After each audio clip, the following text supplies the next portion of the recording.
믿음은 우리를 붙잡아 줍니다. 삶의 어려움에 처할 때 그 어려움을 다스리시는 하나님에 대한 믿음이 있으면 흔들리지 않고 그 상황을 지나갈 수 있습니다. 절망스러운 상황 속에서 나의 삶을 향한 주님의 계획에 대한 믿음이 있으면 소망을 가지고 절망의 시간을 통과할 수 있습니다.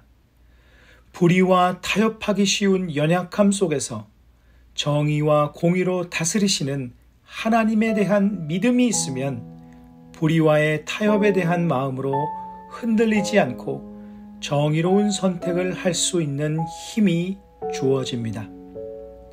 홀로 된 것과 같은 시간 속에서 나를 보살피시며 나와 동행하시는 주님에 대한 믿음이 있으면 그 시간은 외로움으로 무너지는 시간이 아니라 주님과의 동행의 기쁨으로 가득한 시간이 됩니다.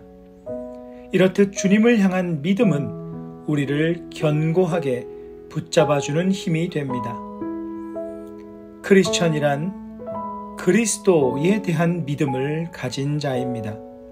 믿음이 크리스천의 정체성에 있어서 매우 중요한 본질적 요소임을 알 수 있습니다.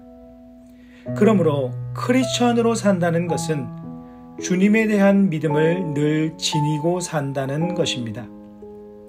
주님께서 나의 구원자시라는 믿음, 주님께서 내 삶의 주권자이며 주관자라는 믿음, 주님께서 나를 지키시며 돌보신다는 믿음, 주님께서 나를 지켜보고 계신다는 믿음, 나의 모든 선택에 나와 동행하고 계신다는 믿음은 크리스천으로서 가져야 할 믿음입니다.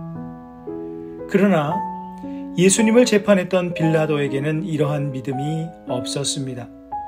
그는 예수님께서 죄가 없는 분임을 확신하며 무죄 방면하려 했으나 끝내 유대 종교 지도자들과의 관계와 정치적인 이해관계에 의해 진리를 굽게 하는 우를 범하고 말았습니다.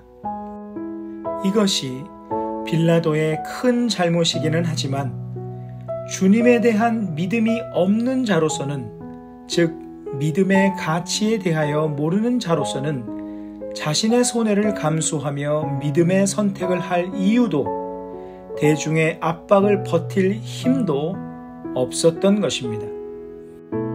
빌라도가 불의와 타협하거나 부정의적 결단을 내린 것, 대중의 압박을 견디지 못한 것은 모두 빌라도 안에 빌라도를 지탱해주는 신앙적인 가치, 즉 믿음이 없었기 때문입니다. 그러므로 크리스찬은 주님을 향한 믿음을 붙잡고 사는 일이 매우 중요합니다. 그 믿음이 나로 소망을 갖게 하고 용기를 얻게 하고 신앙적으로 옳은 선택을 하게 하기 때문입니다. 히브리서 12장 1절과 2절은 이렇게 말씀합니다. 모든 무거운 것과 얽매이기 쉬운 죄를 벗어버리고 인내로써 우리 앞에 당한 경주를 하며 믿음의 주요 또 온전하게 하시는 이인 예수를 바라보자.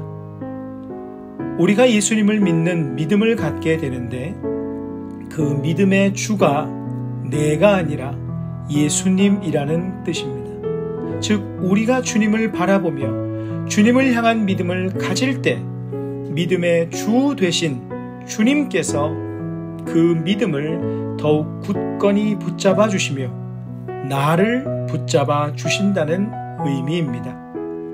이는 곧 주님을 향한 믿음이 없었던 빌라도도 어떻게든 주님을 무죄방면하는 옳은 선택을 하려 최선을 다했으나 실패하였지만 주님께서 나의 믿음 가운데 함께 하시고 그 믿음을 통해 나를 붙잡아 주실 때 빌라도가 할 수 없었던 바른 선택을 할 수 있게 될 것이라는 의미이기도 합니다.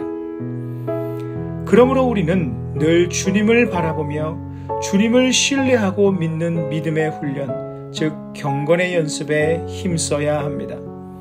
나는 정말 주님을 믿는 자인가? 라는 질문에 늘 답하며 살아야 합니다. 어렵고 힘든 상황에 처할 때마다 나의 믿음을 돌아보아야 합니다. 그렇지 않으면 빌라도와 같이 믿음 없이 흔들리는 모습으로 비신앙적인 가치를 선택하는 우를 범하기 쉽습니다. 믿음으로 내 개인의 유익보다 주님의 유익을 선택하고, 믿음으로 상황과 환경이 주는 영적 심리적인 압박을 능히 이기며, 믿음으로 내 삶의 주관자이신 주님을 바라보는 참 크리스천이 되어야 합니다. 주님을 향한 믿음은 우리를 견고하게 붙잡아주는 힘입니다. 오늘 말씀을 기억하며 기도하는 시간을 가지십니다.